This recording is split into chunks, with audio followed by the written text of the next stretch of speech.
Welcome back to the fish room, my lovelies. In today's video, the Glowlight Tetra Hemigrammus erythrozonus. The Glowlight Tetra has been around in the hobby for a very long time. They first turned up with fish keepers back in the early 1930s and quickly became one of the go-to small tetras as caracans started to take off. Fast forward to today and you will still see them in pretty much every local fish shop.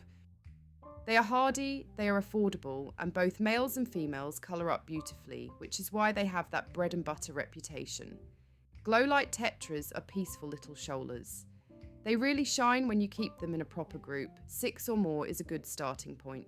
In a decent sized tank, they'll spend most of their time cruising around together in the middle to lower part of the aquarium, adding constant movement and that warm glowing stripe that catches your eye every time you walk past. As long as your water is stable and you keep up with basic maintenance, they are very straightforward to look after.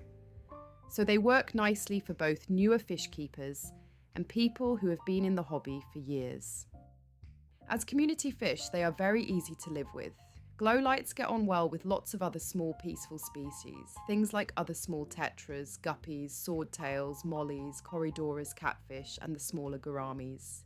They also make great little ditherfish for Bolivian rams and crebensis, because their calm nature helps shy fish feel more secure.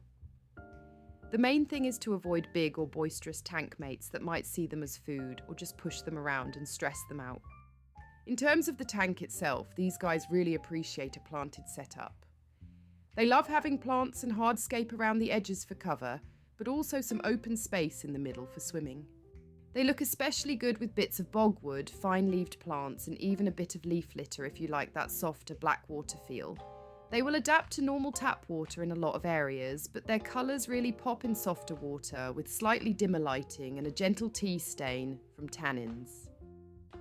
One of the nicest things about the Glowlight Tetra is how easy they are to recognise.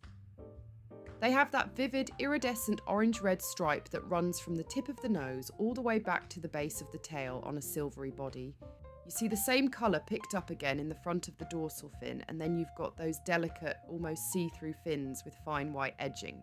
Put that together with their calm nature and that gentle, constant activity, and you can see why so many people fall in love with them. When it comes to telling males from females, it is all about body shape. Adult females are usually a bit deeper bodied with a fuller, rounder belly, especially when they are carrying eggs. The boys tend to stay slimmer and a touch smaller overall, so they look more streamlined alongside the females. Out in the wild, Glowlight tetras come from Guyana in South America, mainly from the Essequibo River system and its smaller tributaries like the Potaro and Mazaruni. They are not hanging out in the big main river channels. They are usually tucked away in little forest streams and creeks off to the side. These are very quiet, shaded bits of water, stained a dark tea brown by tannins from fallen leaves and other decaying plant material. Glowlight tetras are classic little egg scatterers. They will sometimes spawn in a calm community tank, but you almost never see the babies because the adults hoover up the eggs and fry pretty quickly. If you actually want to raise a batch, you are much better off setting up a small, dimly lit breeding tank with soft, slightly acidic water, some fine-leaved plants or spawning mops, and a gentle sponge filter. The usual routine is to condition a small group, or a nice-looking pair, on plenty of live and frozen foods so they are in good shape. Then pop them into the breeding tank in the evening. If they are in the mood, spawning normally happens around first light, with the fish scattering tiny sticky eggs over the plants and substrate. As soon as you can see eggs, it is time to take the adults out before they turn around and eat all their hard work. We have kept Glowlight tetras on and off for more than 35 years now.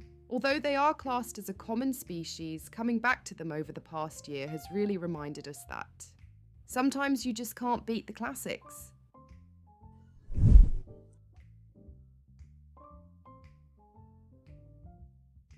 Thanks for watching.